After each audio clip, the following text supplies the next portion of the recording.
Good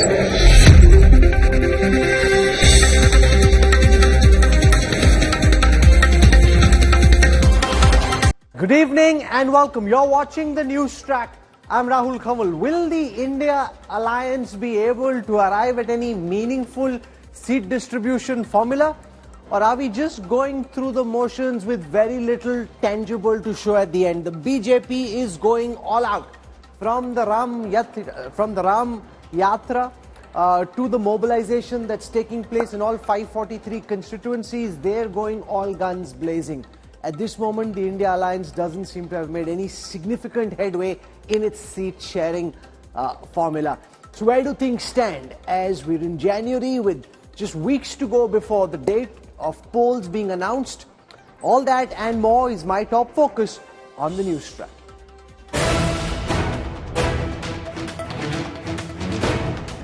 Non-stop India allies meet. Seat-sharing suspense continues. Talks begin. Final formula when? Can allies sort out differences?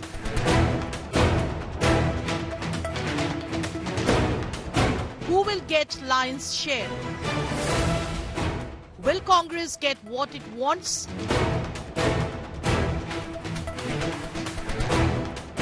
Can India unite for seats? Big focus on NewsTrack.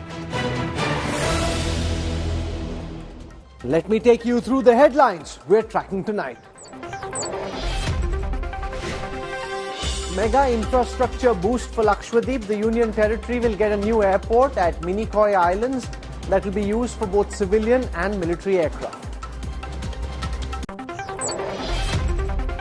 Glittering golden doors of the Ram Mandir unveiled. Prime Minister tells his ministers to show astha, not aggression, ahead of the consecration.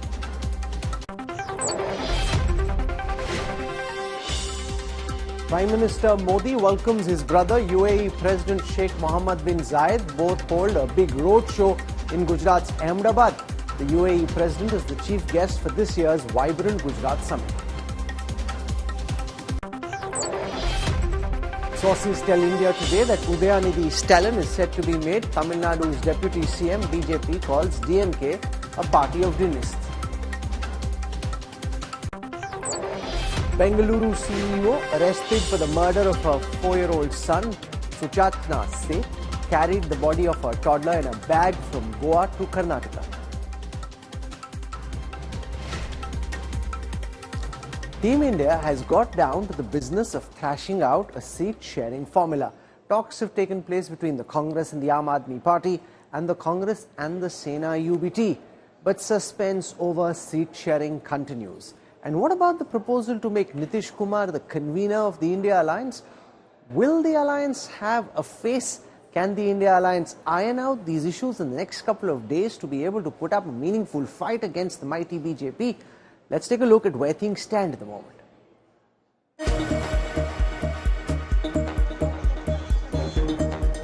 Staking their claims. As seat-sharing talks move to a sluggish pace, parties within the opposition India coalition are jockeying for positions in Lok Sabha constituencies. Ahead of their scheduled meeting with Congress on Tuesday, Uddhav Thackeray's Sena group has laid claim to 23 out of Maharashtra's 48 Lok Sabha seats. हमने हमेशा महाराष्ट्र में 23 सीटों पर चुनाव लड़ा है लोकसभा। उस 23 सीटों पर शिवसेना चुनाव लड़ेगी। 18 तो हमारे सिटिंग एमपी थे, हम जीत चुके थे। कोई व्यक्ति चले जाने से हमारा जो वोटर रहता है उनके साथ नहीं जाता, वो तो पार्टी के साथ ही रहता है। Bihar Chief Minister Nitish Kumar's Janata Dal United has rejected talks on 16 of the state's 40 seats. According to a senior party leader, the RJD and other allies should discuss the remaining 24 seats among themselves. 16 के बाद भी जो seat बचते हैं, उसमें RJD के गठबंधन के साथ में हमारा गठबंधन हुआ। पहले तो आरजेडी के साथ ही सीपीआई सीपीएम कांग्रेस का था, हम लोग का तो था नहीं। तो अब वो आपस में आरजेडी के लोग बात कर रहे हैं, उस पर बात होगा। 24 सीट तो कोई कम थोड़े है। The JDU has not hidden its disappointment at the slow speed of decision making within the India alliance ahead of the Lok Sabha elections. Bhajpa ने उम्मीदवार भी तय करने शुरू कर दिए हैं। भाजपा ने बूथ कमेटी भी बना दी है। तो ये अफसोस और चिंता का विषय जेडीयू को क्यों, सभी पार्टियों के लिए होना चाहिए। अभी तक ना हमारा मैनिफेस्टो है, ना हमारी कमेटी है, ना उम्मीदवार के चयन को लेकर के कोई प्रक्रिया अंतिम दौर में है। This Saturday, the Samajwadi Party issued a veiled warning to Congress to hasten seat sharing with allies before Rahul Gandhi embarks on his Bharat Jodo Nyay Yatra. यात्रा हो अच्छी बात है, लेकिन सभी दल ये चाहते हैं यात्रा से पहले टिकट बंटवारा हो, सीट बंटवारा हो, और जब सीट बंटवारा हो जाएगा तो यात्रा में भी बहुत से लोग अपने आप सहयोग करने निकल पड़ेंगे। In talks scheduled for Tuesday with Congress, the Samajwadi Party, according to insiders, sought to negotiate seats based on the 2019 Lok Sabha and 2022 State Assembly elections in Uttar Pradesh. On Monday, the Aam Aadmi Party and Congress began discussions on seat sharing. According to sources within the India alliance, the Aam Aadmi Party has proposed 3 Lok Sabha seats to Congress in Delhi and 6 in Punjab. In return, Aam Aadmi Party has requested 3 seats in Haryana and 1 each in Gujarat and Goa. Both parties are likely to meet again to further their discussions. As the clock ticks away, the India Opposition Alliance faces mounting pressure from within to finalize its seat-sharing formula and fight the BJP unitedly in the upcoming Lok Sabha elections. Bureau Report, India Today. I was in Lucknow in the morning meeting political players on both sides of the aisle, and it's quite clear when you speak to the key leaders of the India alliance that there is no clarity at this moment on the exact contours of the seat-sharing alliance, whether indeed in the end they'll be able to achieve some form of consensus on how to split seats between them, or whether they'll have to fight alone. In fact, they're preparing also for the worst-case scenarios. Therefore, given that elections are likely to be announced somewhere in the middle of February, is the India alliance now losing precious time and taking it just way down to the wire, where even if seats then in some states get announced, there isn't enough time to mount a meaningful fight against the BJP? To talk about this and more in the State of War 2024, I'm joined by Rajdeep Sardesai, back from his New Year holiday. Rajdeep, welcome, great to have you. Also with us on this broadcast representing the Congress Party, Supriya Shrinit. We've got Ghanshyam Tiwari from the Samajwadi Party and Shehzad Poonawala from the BJP, and I have Amitabh Tiwari, political and strategic analyst, joining us on this broadcast. Rajdeep, you've been speaking to various people, at least the sense that I picked up in Lucknow this morning is that ho bhi sakta hai, ho jaye, hona chahiye, but we don't know for sure.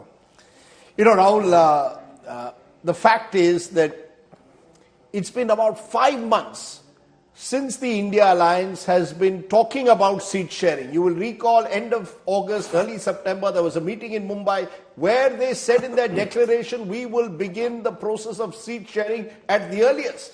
We're now in January, and you've got an election that's likely to be announced end of Feb, early March. So a lot of time has been wasted, frankly, by the India Alliance, because the Congress, which is the major magnet of this alliance, was focused on the 2023 State Assembly elections. That's point number one. Point number two, Rahul, when you look at the actual details, you're looking at 6 major states with 232 seats on offer, where this alliance and seat sharing is focused upon. Of these seats, Rahul, 172, or nearly well over 2/3, were won by the NDA last time.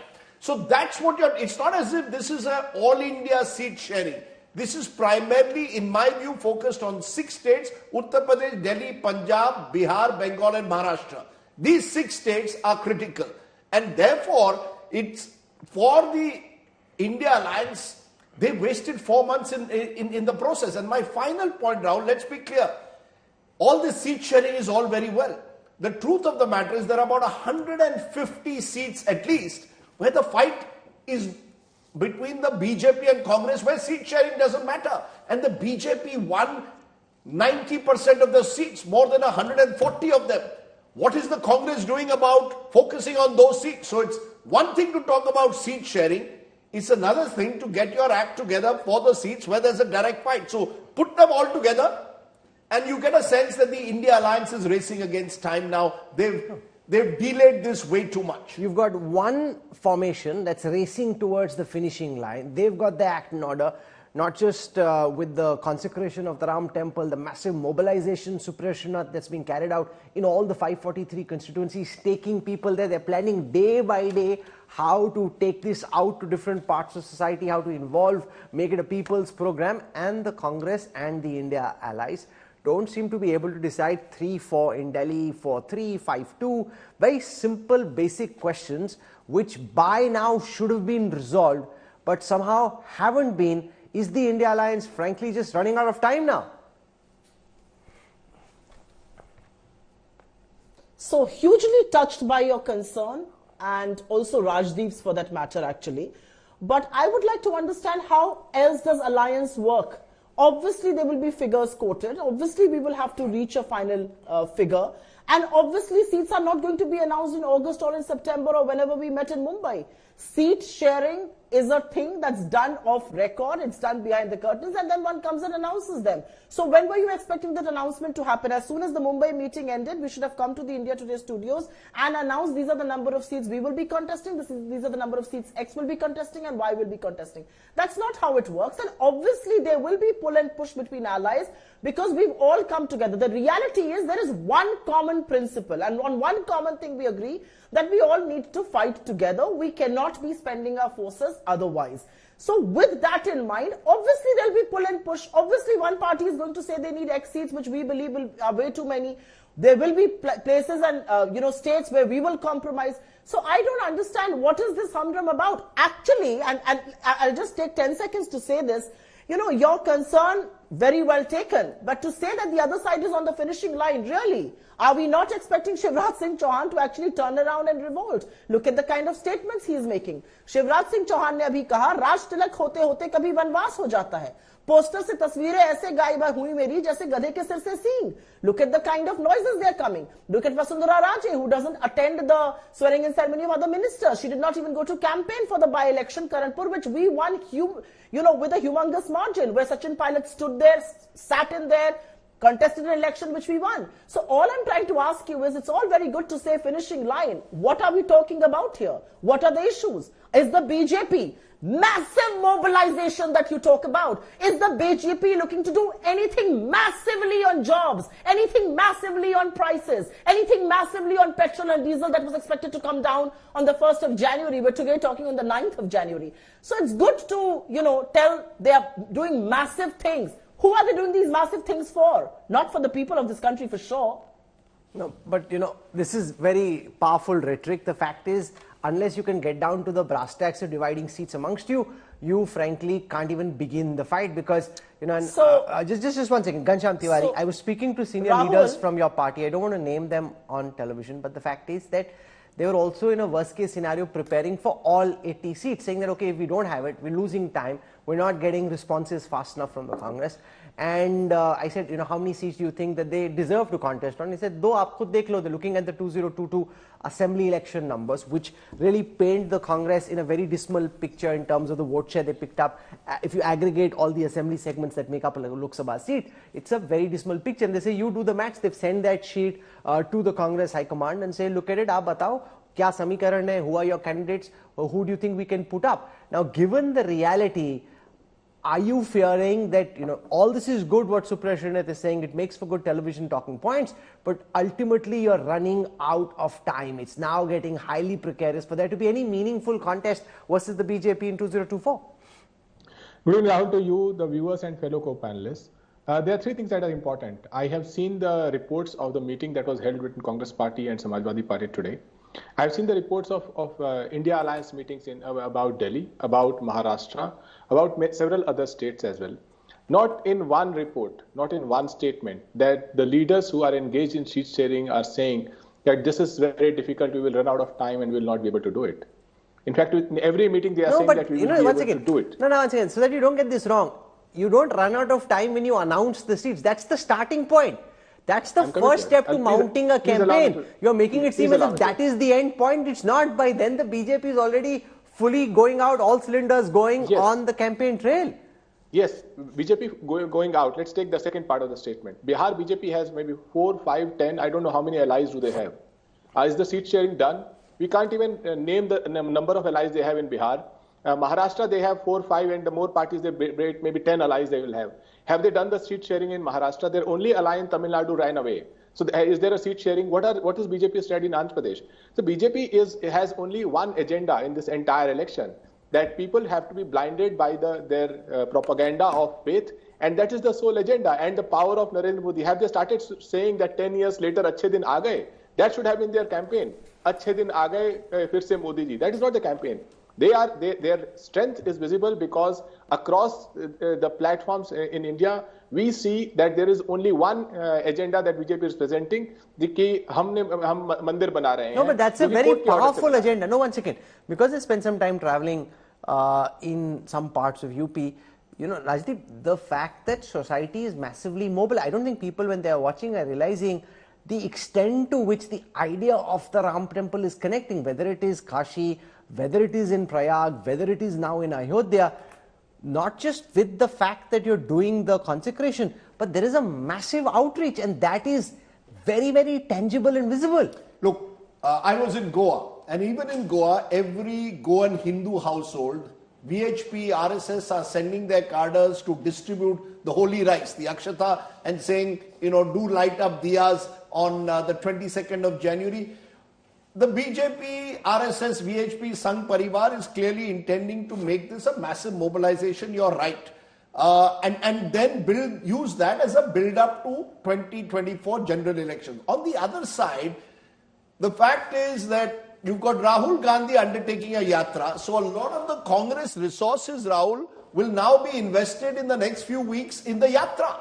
You see, I was in Karnataka this morning and a Congress leader told me this is a time when we've got to go out and campaign aggressively. If our resources are going to be invested in Rahul Gandhi's yatra, are we getting enough value for what we are putting in? It's a question mark that he raised. My point is, Rahul, Supriya Srinath says seat sharing is always done at the last moment. It's not done 4 months earlier. Let's take that as a point. The fact is, elections are about chemistry as much as arithmetic.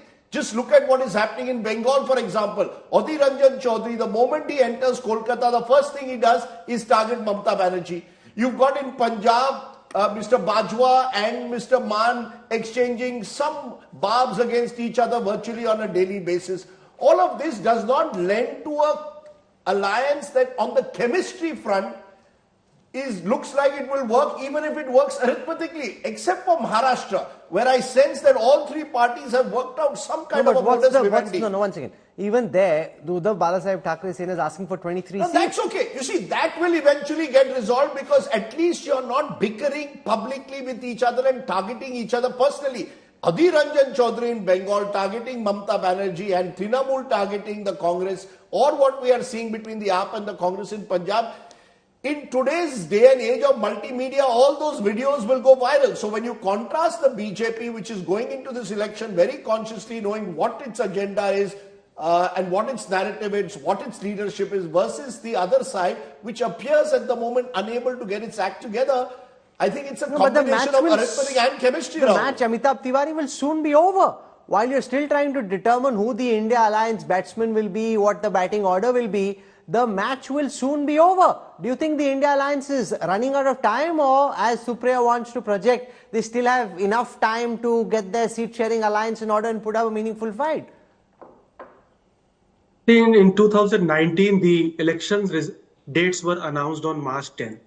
So it's less than or almost 2 months from now.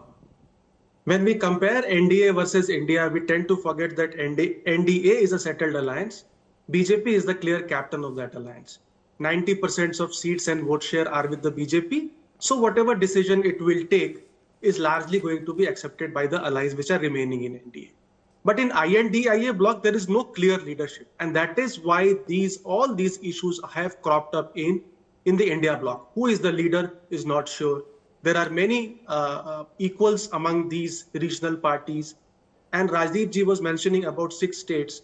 So out of those 6 states, in 2 states, UP and Bihar, 100% opposition unity is not possible. Even if the India bloc is able to formalize some sort of an alliance, BSP is not part or will not be part of the alliance in UP. So it's a weaker alliance compared to 2019.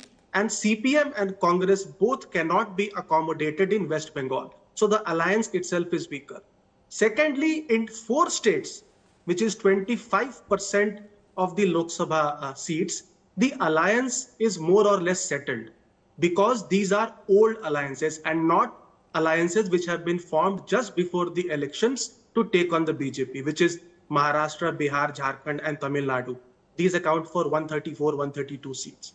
And in the balance, around 25% of seats, no alliances are required because that is largely a BJP versus Congress contest where regional parties do not have a single vote. It is Congress which is largely on its own.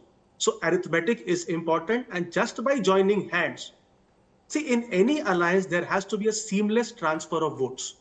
2 plus 2 in alliances are not equal to 4. It's usually 3 or 5. A seamless transfer of votes, how can a seamless transfer of votes happen in Punjab when bulk of the vote which Aam Aadmi Party got in 2022 was anti-Congress? How can an alliance even be possible in Kerala, 20 seats, wherein the CPM and the Congress have been fighting against each other for long? So now the India bloc parties will need to finalize seats, and Maharashtra, see, again, is a tricky situation because Congress is now the number 1 party by virtue of split in Shiv Sena and NCP. But Shiv Sena is demanding 23 seats. How is that possible? That's not possible. So, of course, pulls and pressures are happening, and we'll have to see whether some of these allies still remain with the Congress. All this is good news, Shehzad Poonawala, from the BJP's perspective, because your opponents can't decide their batting lineup. But respond to the points that Supriya Srinath was making, that all this is distracting from what she believes are the key issues of jobs, unemployment, issues of growth. She says that's where the focus should be. While you're doing all this big mobilization in the name of the Ram Temple, you're kind of doing this in a way to distract from what the opposition thinks are the core issues of the voters. Starting from the last point that you said first, is Swami Prasad Maurya in my party?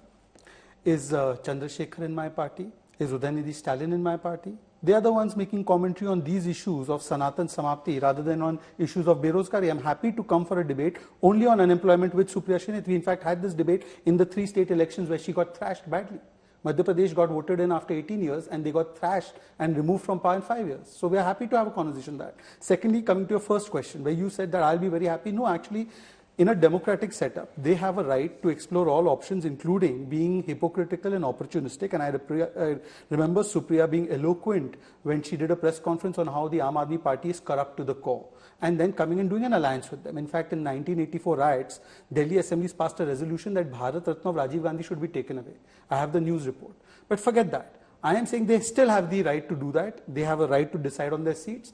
My simple question is only this, that BJP has a mission and a vision, because of which we got 50% votes on 224 seats. We are going to take that to 350 seats. So even if they come together, we are getting 50% plus votes. For instance, Uttar Pradesh, we got 49% vote. Our aim is 60% vote there. So even if SP, BSP, Congress all come together, doesn't matter, because I want to take the country to the 3rd spot. I want to take 13.5 crore people out of poverty. I want to give people toilets. I want to make the economy better. Having said that, I have just 1 or 2 questions to ask. There are 3 kinds of states in India. One set of states where the alliances are already there for a long time, say Bihar or Tamil Nadu or Jharkhand, right? No problem there. Then there are states where Congress and BJP have one-on-one fight, Madhya Pradesh, Rajasthan, no problem.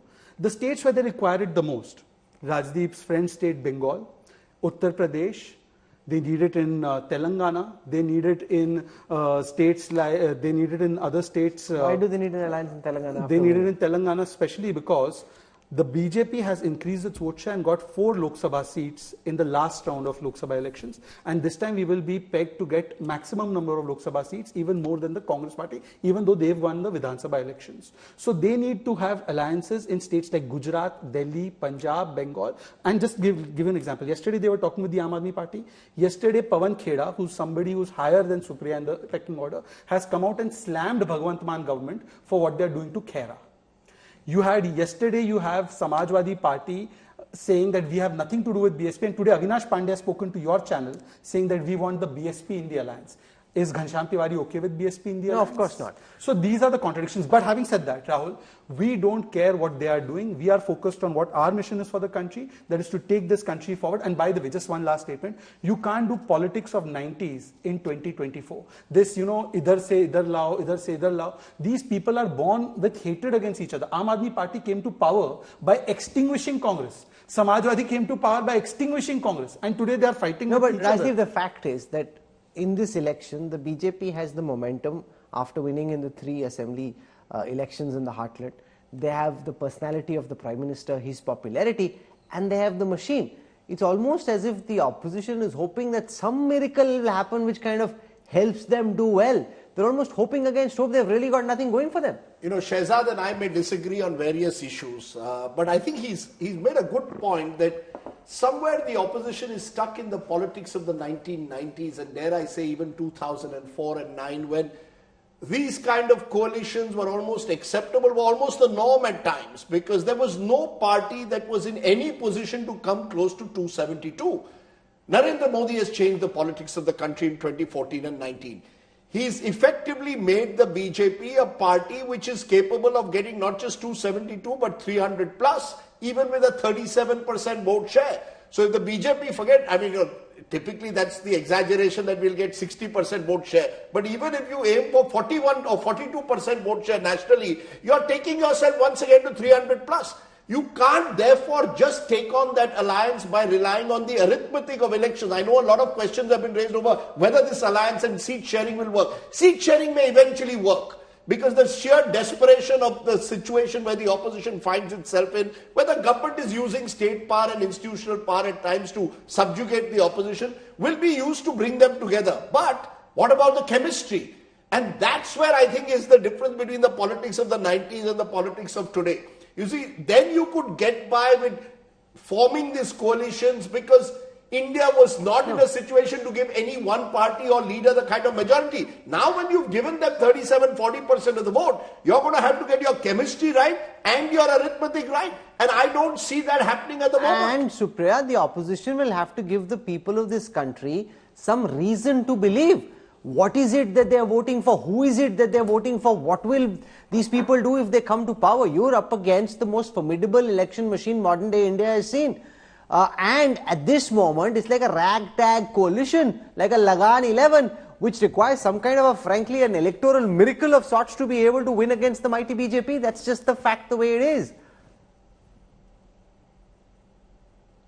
So let me take your film analogy. Who ended up winning that match? I hope you remember Lagan 11. It's a fluke, you know. I mean, surely you're not expecting or banking on a Lagan like 11 situation to win. I mean, that can't be your best hope. No, I'm not. I'm not. Rahul, let me finish. You brought up an analogy. It was important for me to remind you the winner of that contest, because you were making that analogy to deride the opposition. It was important to remind you that the analogy that you were bringing to the table had a different victor than you were making it out to be. So it's important to just remind the viewers of the movies that we've all seen and watched up growing. But anyways, do you really want me to answer what are the people of this country going to vote for? The people of this country are going to vote against a government, against a prime minister, against a home minister, against the Gujarat government that released the absolutely dreaded criminals in the Bilkis Bano case, who are now going to be sent back to prison. And yes, Mr. Modi and Mr. Amit Shah were party to their release. Everybody knows that, because this was a CBI court that had ordered this. They needed permission from the Delhi government. The Delhi government gave its permission. That is what people will vote for. People will vote for the fact whether it's the most celebrated athletes from Haryana or the 500 girls who have written 5 letters and are sitting on protest in Haryana against Mr. Khattar, against sexual abuse in the Devilal University, not getting any respite at all from the government. That's what they're going to vote for. They are going to vote for the fact that Mr. Modi can keep talking about the moon, he can keep talking about the stars, but the reality is that 11,000 MSMEs shut down in this country every year. No, but you had a much better chance in the assembly elections where you had a similar agenda and you saw what happened there. Why do you think, if you're throwing the same kind of fuel into the engine, why do you think the engine will function differently in the Lok Sabha elections? I will tell you why. I will tell you why. Because state and Lok Sabha are two very different elections. 2003 December.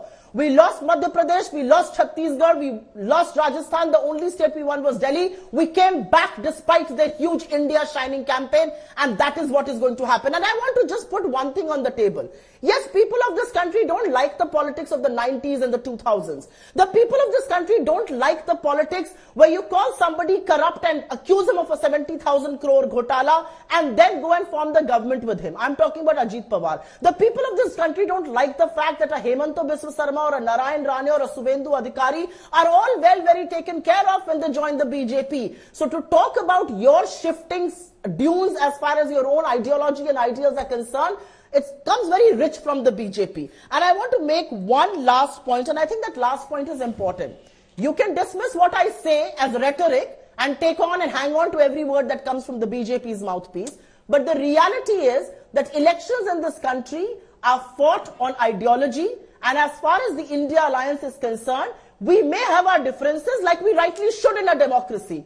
But all of us agree that laws in this country cannot be made when you expel 150 MPs from parliament. All of us agree that joblessness is the biggest crisis of our times. All of us agree that prices need to be reined in. So let Supriya, you've spoken, let Shehzad respond.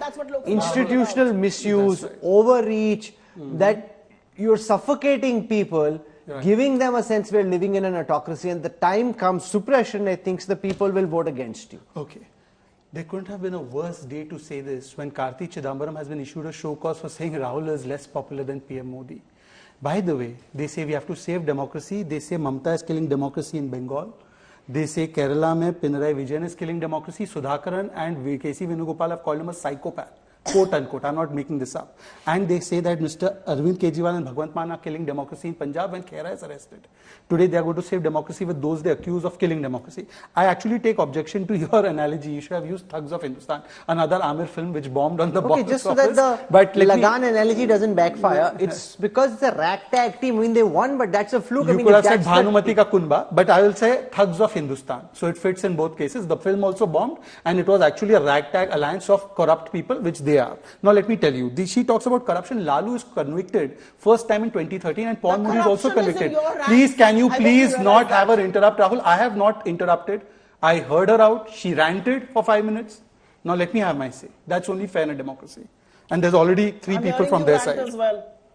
Supriya, you know, let him speak. Go on. Supriya, you know, you should be the last person issuing certificates. You know, Rajdeep, she left journalism and next day became a pravakta. She should be the last person lecturing about democracy and media and other things. So Rahul, even when she gives very generous advice to you about media, she should remember her past. Anyways, now let me come.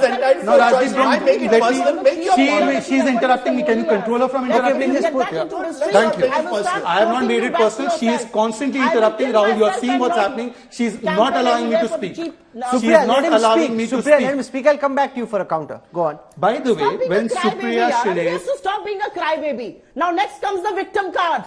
Next will come a victim card. Can you please control her and rein her in, or else We've just got the year started. Supriya Shrinay, I know that we are heading into election mode, but let him speak. I'll come back to you. Fader goes down just for the moment. Let him speak. We'll come back. Supriya, we'll come back to you. Supriya Shrinay comes on 8 p.m. shows and lectures you about women, ask her when was the last time she tweeted about Nitish Kumar and his objectionable statements in assembly.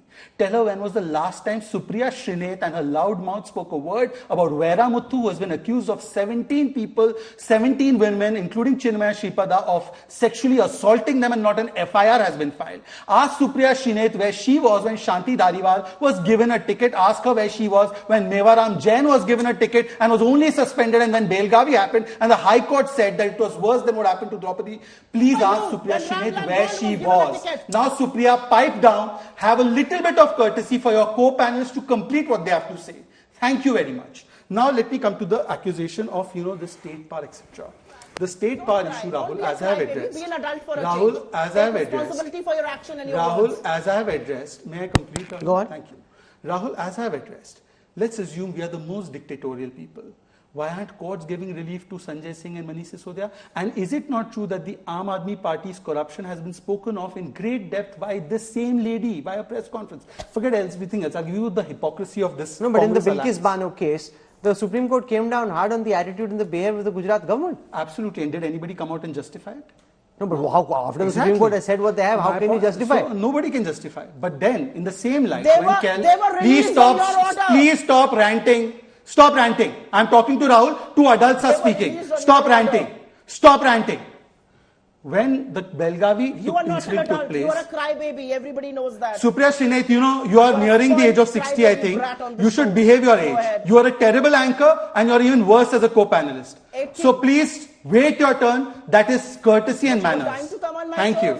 What happened to that? Okay, one second. This is getting personal for no reason. No, but Rahul, I was but speaking. 20 seconds because you've been speaking for too long now. She must be allowed to respond. She's been interrupted. She interrupted me 50 times. You've also seen it. Okay, you've spoken enough now. No, let me give me just 10 seconds. 10 seconds. Okay.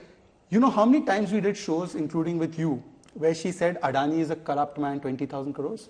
Adani is investing in Tamil Nadu 47,000 crores. He went and met Revanth Reddy and they're investing there. He went and met Nitish Kumar, they're investing there. Sharad Pawar met him and inaugurated the office. Is Adani corrupt? If he is, then why is he meeting Revanth Reddy? You said you had proof, na? 20,000 crores. Okay, now one second. Shehzad, you've spoken. Now let Supriya respond. Supriya. No, I have a very simple point to make. I mean, look at the audacity of the BJP. The culprits of Bilkis Bano were released on your order. The last thing you should come and tell me is whether I spoke on something or not. Where is Did you speak on Nitish? And where is the women? Did you speak on Nitish? Let us speak. Did you speak on Shanti Dhaliwal? Shehzad, now let us speak. I'm just giving her a taste of her medicine. 500 women. 500 women in Haryana. You know, you can make goons sit in your studio. Vera Muthu. No, okay. No, Shehzad. No, one second. Shehzad, let us speak. You wanted courtesy from her. Extend the same courtesy. Did she extend it to me? Supriya. Vera Muthu. Speak on that. Let the crybaby talk then. Supriya, you know, name calling is the last resort of a utter fool who has nothing to back up his or her arguments. Name calling is the lowest form of debate. And I know that you will indulge in it because that's all you're capable of. Keep name calling. Okay, let Supriya speak, please, Shehzad. Vera Muthu. No, one second. This is not right, Shehzad. You wanted her to be silent. She started no, it, I'll end it. Shehzad, this is not right. Let us Only speak for now. your sake, I'll keep Okay, quiet. go on, Supriya. Bilkis Bano, the BJP is absolutely mum despite the fact that the culprits were released on the orders of the central government with their consent. Why are you silent on 500 of those Haryana women? Why are you silent on the athletes? Why did you give a ticket to Ramdular Gaun, actually convicted for raping a minor, your MLA from Sonbhadra in UP? Why are you silent on all of that? Why this selective amnesia when it comes to your people? You will be silent on Hathras, you will be silent on Nakimpur, you will be silent on Shahjahanpur, you will be silent on Sengar, you will be silent on Ramdular Gaun, you will be silent on Brajbhushan Singh, you will be silent on Bilkis Bano. Why? And what about those girls in Haryana? Why are you silent? Why is Mr. Khattar silent? Why is Smriti Irani silent? Why is the Women Commission not taking cognizance? It's 253rd day today. Manipur is still burning. People are still fleeing their villages. The Prime Minister doesn't bother to take cognizance or go there. Why, may I ask? Is Manipur not a part of the country? Go do a photo show there. But please go to Manipur. Because as the Prime Minister, an elected Prime Minister of this country, it's your duty, it's your moral compass, your moral responsibility to stand with our people. And Manipur is looking in your direction. Double engine की सरकार. क्या सरकार चला रहे हैं? 253 दिन हो गए, आप मणिपुर नहीं गए. That's the reality of this government. So and why Lakshmati, why not Manipur? That's the question the opposition asks. One second. Rahul, now you ask me to keep Supriya, quiet. you've spoken, now let him speak. I hope she will extend the Supriya, same you've had an courtesy now. opportunity to make your argument. Let me make a 5-second This is not Okay, give her 10 seconds. Will she then keep quiet when I speak? I'll try. Give her 10 No, let her, then you ensure that. No, 1 second. Rahul, I'm sorry, this doesn't work. You know, if She has somebody is spoken on so the board much. and somebody is sitting in the... It Who's the doesn't work. crybaby now? Let me just make a 5-second. 5 seconds, okay, go on. When you are a partner with the PDP government, when you are a partner with PDP, PDP is a political party. When you cease to be a partner with the PDP, it becomes a part of some gang. That's the reality of the BJP. Mr. Ajit Pawar is a goon, corrupt, till he is not a part of your government. अब उन्होंने गंगा से गोता लगा लिया है. Okay. Now let Shehzad respond. Ghanshyam, I'm sorry, this is India Alliance speaking for, I hope, hopefully for each other, but let Shehzad counter. Go on, Shehzad. Rahul, since you told me to keep quiet, I heard her absolutely patiently, and I hope the same courtesy will be extended when I answer on Manipur. And I hope she won't keep interrupting. Rahul, as far as Manipur is concerned, Have they brought a no confidence motion against the government of Manipur headed by N. Biren Singh till now? They brought one against the central government. In the central government. Now again she has interrupted. Rahul, again she has interrupted. Now stop her. Now she should be stopped. You are stopping me. You should stop her also. Okay, Rahul, stop her. If you keep interrupting, I'll have to put that fader down, which is not fair because you're away from the studio. But please do not interrupt. Allow him to make his argument. I will come back to you for a counter. Rahul, if these people had a goddamn inkling put about your fader down then, doing anything, while he was talking. This is Rahul. This is absolutely unfair. Now you tell me when I should start. I'll start only then. Supriya, let him speak. Go on. Supriya, don't interrupt again because the next time she interrupts, put that fader down. Go on, Shahzad. Rahul, they talk about Manipur. They wanted a discussion on 267, which they wanted the Prime Minister to open, which was not possible in that particular provision. They said we will not allow Parliament to function, and the Delhi Services Bill comes about. They sit for the Delhi Services Bill discussion, and then when they bring a no confidence motion against the central government, but not have brought any no confidence motion against the N. Biren Singh government till date. Why? Secondly, as far as Manipur is concerned, the same rhetoric they used in the Northeast elections. There was an election in Mizoram also, by the way, in these 5 state elections. In Mizoram, the Congress party is down from 5 seats to 1 seat, and the BJP has doubled the number of seats it has won. In fact, we won in the most dominated Christian community seat. By the way, Supriya Shrinate, since you talk about the Northeast, please let me know that between 2014 to 2022, we have signed the Alpha Peace Accord, Naga Accord, Bodo Accord, Tripura Accord, Blue Riang Accord, Karbi Anglong Accord, and the Assam Meghalaya Dispute Accord. What have you done before 2014? You said bye-bye to Assam in 1962. You bombed Mizoram on 5th March 1966. And by the way, please tell me, Supriya Shrinate, if you were so concerned about Northeast and the people of Northeast could see that, you would not be out of power of Nagaland for last 50 years. You have not been in power in Meghalaya. You have not been in power in Tripura. You have not been in power in Mizoram. You have not been in power in Assam for a long period of time. This is because people can see through what you have offered. We have given development to the Northeast, including 1 lakh crore projects, including doubling the number of airports, including making it a mainstream and importing people from there as ministers. By the way, you are concerned about Northeast. Why isn't your Nyaya Yatra starting from Arunachal Pradesh? Because east to west. East point is Arunachal Pradesh. You're not going there because you have an MOU with the Chinese. Now let's get out of that. Now my main important point is only this. Rahul, the point that I'm trying to make today is that he said this is about Vichardhara and alliance. The Aam Aadmi Party said Rajiv Gandhi's Bharat Ratna should be taken back because he is involved in the 1984 riots. Now I want to ask Supriya Shrinate that does Aam Aadmi Party still believe this? Okay. Have you changed your position and you agree that you are involved in 1984 Supriya, riots? this has to be the final intervention between the both of you because I have 2 other guests to go to. Supriya. The fact that there should have been a non-confidence motion against the Manipur government is the most blasphemous argument one can make and one can hear. The no-confidence motion was brought in because the Prime Minister refused to come to the House and we wanted a statement from him. The reality is that in Mizoram, your vote share has dipped from 8.9%. So you don't want Biren Singh gone? This election. But you wanted Biren Singh. Let us speak. Shahzad, let us speak. That there have been bullets fired. The reality is there are bullets that have been fired between Mizoram and Assam. That's the reality of your law and order. The reality is nobody knows what the Nagaland Accord is. The reality is that Manipur has been burning for 253 days. If this is your idea of a successful governance model or a successful middle Northeast report card, then God save this country. And just for your kind information, instead of coming and blabbering a rhetoric here, maybe you would like to go and see what the route of the yatra is. There is a reason why we are starting from Manipur, because it is important we tell our brothers and sisters there that we stand with them. We are giving them the importance by starting the yatra from there, but we are going all the way to Arunachal Pradesh. Go and see the route map and then come and peddle your lies here. The reality is that you thought that Mr. Modi was a cheap copy of Hitler. You said you will die but never campaign for cheap copy of Hitler. The reality is you're sitting here and making all kinds of blasphemous content. Don't make me embarrass you by actually throwing back nonsensical stuff that you said against my opponents while you were on the other side. Save yourself the trouble, save yourself the graceless honor that I don't want to bestow on you. So don't come and peddle lies here. You Amitabh Tiwari, before I wrap up this discussion, political fireworks aside, शिक्षा का मामला नहीं है, सर्वथा ये गलत बात है ये करके quote unquote Supriya Shrinate, with whom she is forming an alliance today, and she has accepted that Rajiv Gandhi was the murderer of Sikhs, therefore she is accepting Aam Aadmi Party support. Amitabh Tiwari, political rhetoric aside, this man has to be made to shut up. Supriya Shrinate, mind your language. Amitabh Tiwari, given the fact that the India allies still haven't been able to announce a seat-sharing alliance, now we're counting in hours and days. How much more time do you think they have? Or do you think what should have been done in September, October still hasn't been done, means probably for 2024 it's already too late? They have probably time till 14th of January when Rahul Gandhi starts on the Bharat Jodo Yatra 2.2, because after that he will be busy and it's very difficult that the Congress party will be able to take a decision once he's on the ground. See, the momentum is with the BJP because of the 3-0 scoreland in the Hindi heartland. BJP won 187 of the 225 seats in 2019 here. And the 190 odd seats, the BJP versus Congress direct contest, the BJP has clearly seems to be an hedge.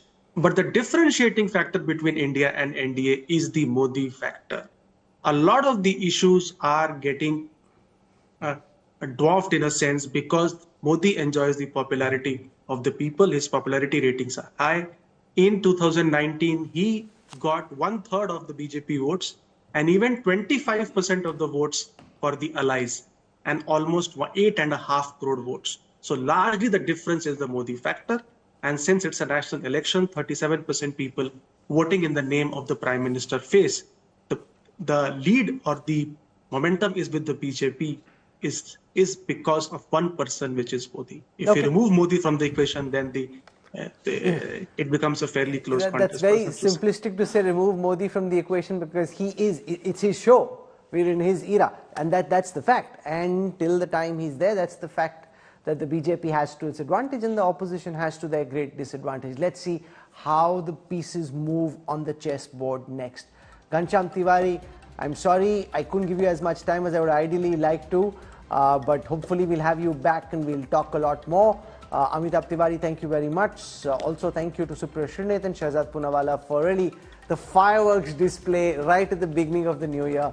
And this is where the election season is just, people are getting out of the new year mode, getting into election cycle, and we've got all kinds of fireworks taking place already. With Prime Minister Narendra Modi's recent visit to Lakshadweep triggering an overwhelming interest in the Union territory, India is now moving ahead with plans to develop a new airport at Minicoy Islands. Government sources have told India today that the plan is to have a dual-purpose airfield that would be capable of operating both fighter jets, other military planes, and even commercial aircraft.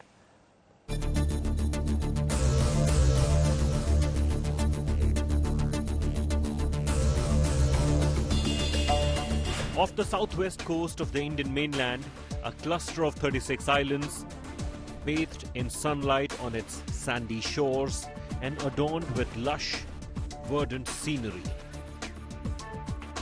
The exclusive airstrip of Lakshadweep is nestled on Agatti Island. This picturesque Union territory is accessible by both sea and air, with flights operating from Kochi in Kerala. Prime Minister Narendra Modi endorsed Lakshadweep as the ultimate tourist destination. Plans now afoot to construct a brand new airport on one of its islands.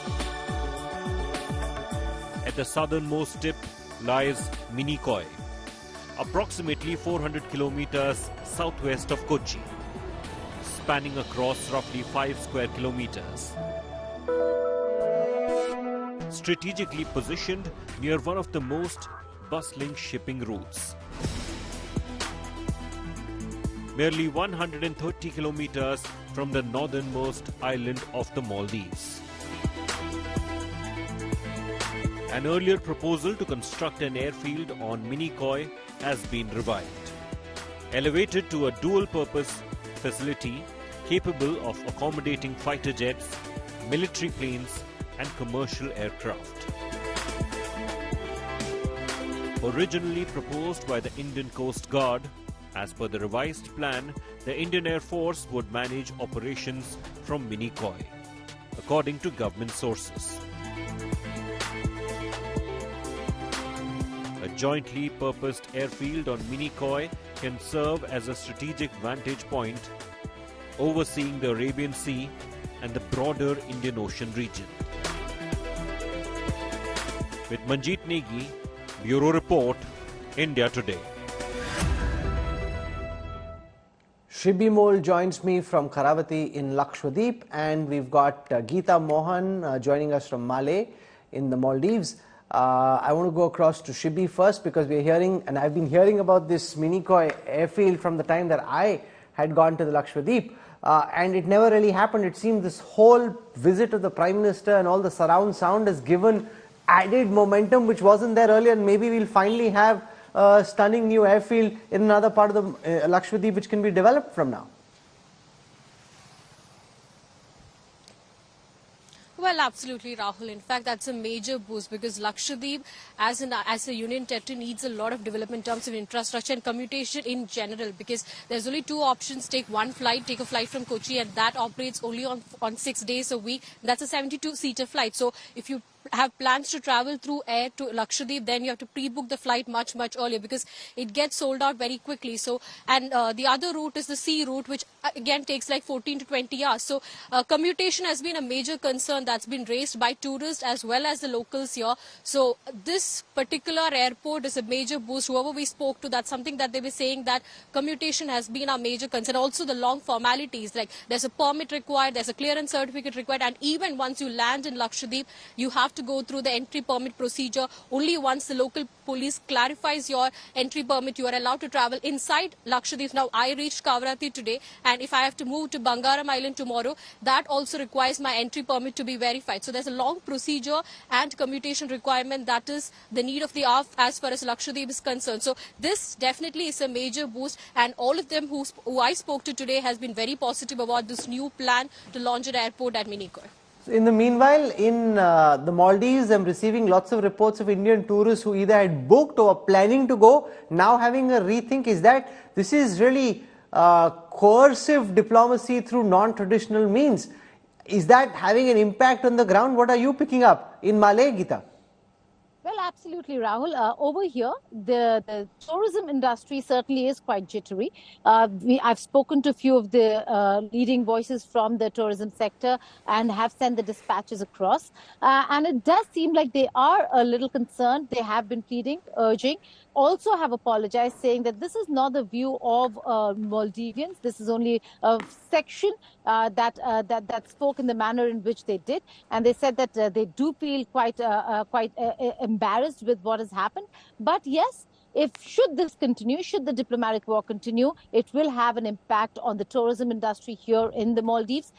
Certain sections certain Indians did cancel their trips, Rahul, but there are many others who did travel also because they were planned travels. The controversy broke out when they were already on the ship. They had already made their plans. This was last minute. But in the coming days, we could see a major impact on the tourism industry here in the Maldives, and they have urged the government to take action. There are two things that they've asked, not just the tourism industry, the opposition parties as well. Okay. The suspension of these deputy ministers is not enough, that there needs to be termination, and that there needs to be a formal apology or condemnation from the highest officers, which means from President Muizzi's office. He's currently in China on his visit and making all kinds of pro-China noises over there. Malé is feeling the pressure, make no mistake. It is in the neighborhood of India, and this kind of a belligerent government making these kind of anti-India statements is a problem that now the country is dealing with. For the time being, Geeta, Mohan and Shibi for joining us. Thank you.